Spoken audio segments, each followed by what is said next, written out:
नीरज कुमार बबलू जी जो मंत्री हैं उन्होंने कहा है कि भभकी ना दे मुकेश सहनी, जहां जाना है चले जाए, बीजेपी को कोई फर्क पड़ने वाला नहीं है क्योंकि बीजेपी की ताकत जनता है। सही बात है, उन्होंने सही कहा, मैं इसका समर्थन करता हूँ। मुकेश सहनी कहीं जाए कोई फर्क नहीं पड़ेगा। यहाँ सत्ता में है, वहाँ जाते हैं विपक्ष का नारा लगाने और भाजपा को ये धमकी दे रहे हैं, तो भाजपा ये धमकी से घबराने वाला है क्या?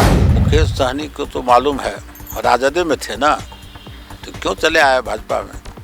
उस समय में तो छोटा भाई नहीं था क्या तेजस्वी यादव?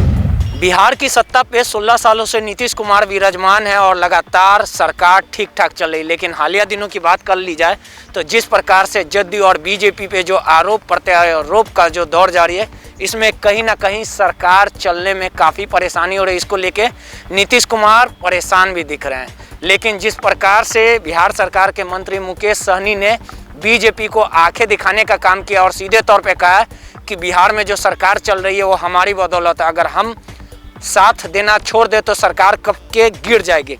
इस पूरे मामले पे बात करने के लिए हमारे साथ मंत्री साहब हैं, उनसे बात करेंगे और समझने की कोशिश करेंगे। सर, आप लोग की सरकार चल रही है, 2020 में जनता ने आप लोग को जिताने का भी काम किया, लेकिन अभी थोड़ी देर पहले और लगातार जो मंत्री हैं मुकेश सहनी, वो आंखें दिखाने का काम कर रहे हैं और कह रहे हैं कि जो बीजेपी का 74 सीट का जो वजूद है बिहार में, उससे ज़्यादा हमारा वजूद है। क्या कहेंगे? देखिए, हम लोगों का एक कहावत है देहात में, उछलत गगरी छलकत जय। जिस आदमी को राजनीति का अनुभव नहीं है, राजनीति में संख्या बल सर्वोपरि होता है और संख्या बल पर सरकार बनती है। तो अब जो हमारे सत्ता के साथ हैं, मंत्री हैं, यदि ये बात कहते हैं तो ये कहाँ से जानकारी हासिल करते हैं, मुझे जानकारी नहीं है। लेकिन राजनीति गणित इनको समझना चाहिए, यदि नहीं समझते हैं तो अब क्या कहा जाए। लेकिन सबसे बड़ा बात है सर, जिस प्रकार के सरकार ठीक ठाक चल रही थी, लेकिन कहीं ना कहीं मुकेश सहनी जो वो प्रेशर डाल रहे हैं और बता रहे हैं कि 2000 जो इस साल बिहार विधानसभा का चुनाव होने वाला यूपी में, औकात दिखा देंगे और पता चल जाएगा कि जो योगी की सरकार चल रही है उसमें कहीं ना कहीं बिना हमारे कुछ हासिल नहीं हो पाएगा और कहीं ना कहीं इसका जवाब जो रिजल्ट आएगा 10 मार्च तो देख लेंगे कि बीजेपी का क्या हश्र होगा। कहीं ना कहीं जो जमानत जब्त करा देंगे, इस तरह के तमाम दावे वादे कर रहे हैं मुकेश सहनी। आपको बताया ना, जिसकी राजनीति की अधूरा जिसको ज्ञान होता है वही उस तरह से बोलता है। राजनीति का जो परिपक्व लोग होगा, राजनीति कैसे किया जाता है, किसको कहाँ पटक देगा, किसके कहने से क्या होगा, तो 10 मार्च आ ही रहा है ना। तो 10 मार्च आ रहा है तो इनको पता चल जाएगा। यहाँ सत्ता में है, वहाँ जाते हैं विपक्ष का नारा लगाने और भाजपा को ये धमकी दे रहे हैं, तो भाजपा ये धमकी से घबराने वाला है क्या? भाजपा दुनिया की सबसे बड़ी पार्टी है और भाजपा सभी समाज में है। और ऐसा तो नहीं है जो नेता बोल रहे हैं जो उनके समाज के लोग सभी इनके साथ हैं, ऐसा भी नहीं है।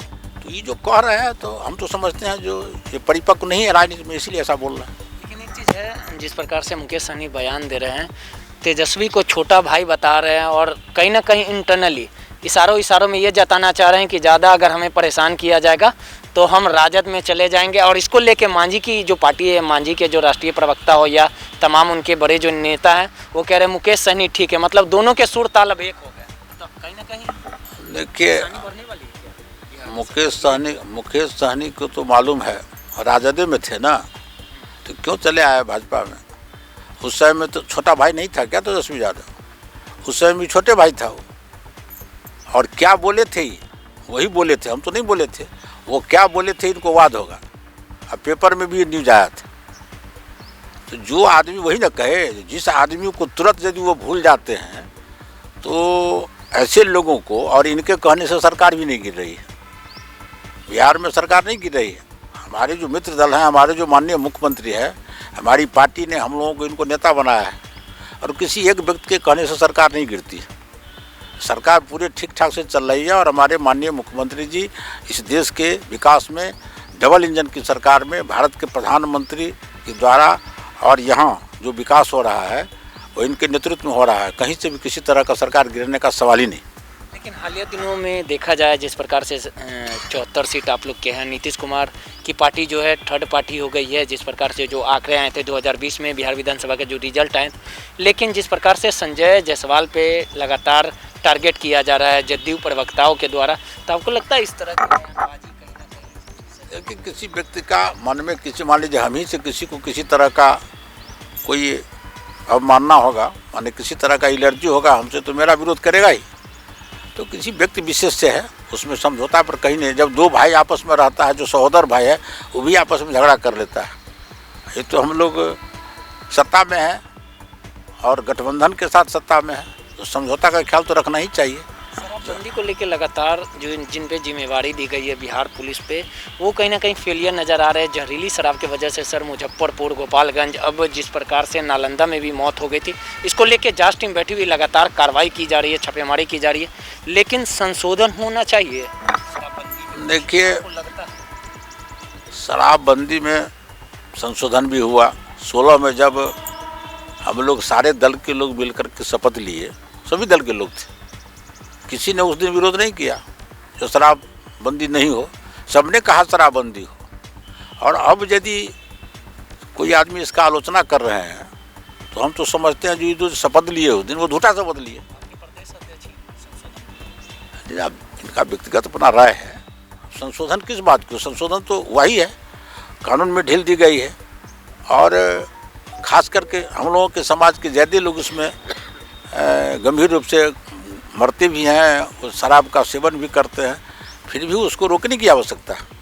यदि शराब नहीं रोका गया तो हम लोगों के समाज का जो लोग हैं, खास करके पिछड़ा और दलित, बड़े लोग हैं अपना, तो अच्छे शराब घर में मान लीजिए कहीं पीते भी है, चुरा नुका के दूसरे राज्य में चले जाते हैं, लेकिन गरीब आदमी है तो उसको रोकने की ज़रूरत है और प्रशासन को चाहिए उसको सख्ती से लागू करके उसको रोके। एक आखिरी सवाल है सर, आपके जो मंत्री हैं, सहयोगी जो आपके हैं, सम्राट चौधरी, नीरज कुमार बबलू जी जो मंत्री हैं, उन्होंने कहा है कि भभकी ना दे मुकेश सहनी, जहां जाना है चले जाए, बीजेपी को कोई फर्क पड़ने वाला नहीं है क्योंकि बीजेपी की ताकत जनता है। सही बात है, उन्होंने सही कहा, मैं इसका समर्थन करता हूँ। मुकेश सहनी कहीं जाए कोई फर्क नहीं पड़ेगा।